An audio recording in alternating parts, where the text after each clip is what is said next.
ईश्वर व्याप रहा घट घट में। परमात्मा सर्वव्यापी है, सर्वशक्तिमान है, सर्वज्ञ है। वे मन से भी अधिक तीव्र वेग युक्त है। जहाँ तक मन की गति है वे उससे भी कहीं आगे पहले से ही विद्यमान है। वे सबके आदि और ज्ञान स्वरूप हैं।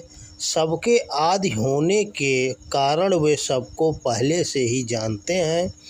जो परमात्मा सर्वज्ञ है, सर्वव्यापी है, वे हमारे अच्छे बुरे, शुभ अशुभ, पाप पुण्य आदि सभी प्रकार के कर्मों के साक्षी भी हैं।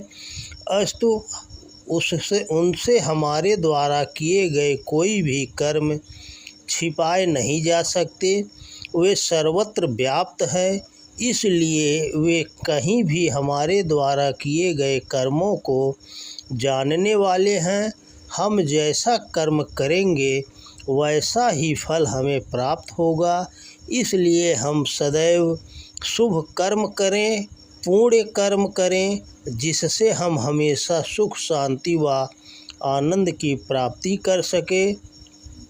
युग ऋषि परम पूज्य गुरुदेव ने ठीक ही कहा है, ईश्वर बंद नहीं मठ में, वह तो व्याप रहा घट घट में।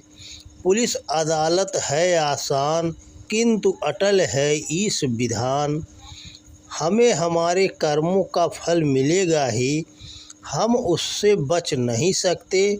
इसलिए हमें ईश्वर को सर्वव्यापी व न्यायकारी मानकर उसके अनुशासन को अपने जीवन में उतारना चाहिए एवं सदा सत्य मार्ग पर चलते हुए शुभ व पुण्य कर्म ही करना चाहिए। हमें अपने जीवन में कोई भी कर्म करते समय यह विचार अवश्य ही करना चाहिए कि हमारे कर्म ईश्वर की नज़र से छिप नहीं सकते और हमारे बुरे कर्म का परिणाम हमेशा बुरा और अच्छे कर्म का परिणाम हमेशा अच्छा ही होगा। ऐसा करने से हम बुरे कर्म, पाप कर्म, अशुभ कर्म करने से बच सकते हैं।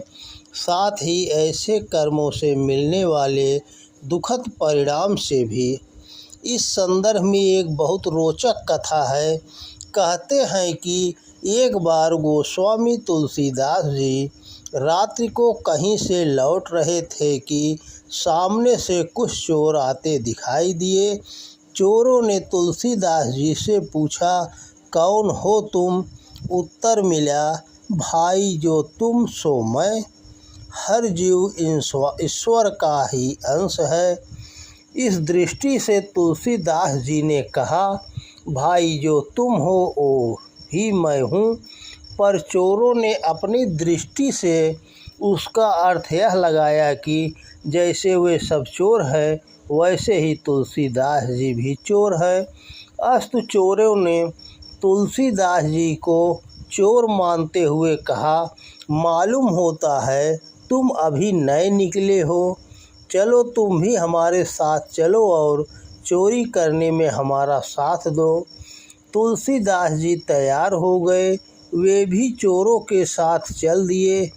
चोरों ने अंधेरी रात में एक घर में घुसकर चोरी करना शुरू कर दिया। कीमती सामान, जवाहरात आदि चीज़ें खंगालनी शुरू कर दी और तुलसीदास जी से कहा कि तुम दरवाजे के बाहर खड़े रहो, अगर कोई आता जाता दिखाई दे तो हमें सावधान कर देना, खबर कर देना, जिससे कि हम सब पकड़े न जाएं। चोरों ने अंदर जाकर सामान खंगालना शुरू किया था कि तभी तुलसीदास जी ने अपनी झोली से शंख निकाला और उसे ज़ोर ज़ोर से बजाना शुरू कर दिया। चोरों ने शंख की आवाज़ सुनी और डर कर बाहर निकल आए। बाहर आकर देखा वहाँ कोई नहीं था, सिर्फ तुलसीदास जी अपने हाथ में शंख लिए खड़े थे। चोर तुलसीदास जी को खींचकर घर के अंदर लाए और पूछा, आसपास में तो कोई है ही नहीं, फिर तुमने शंख क्यों बजाया?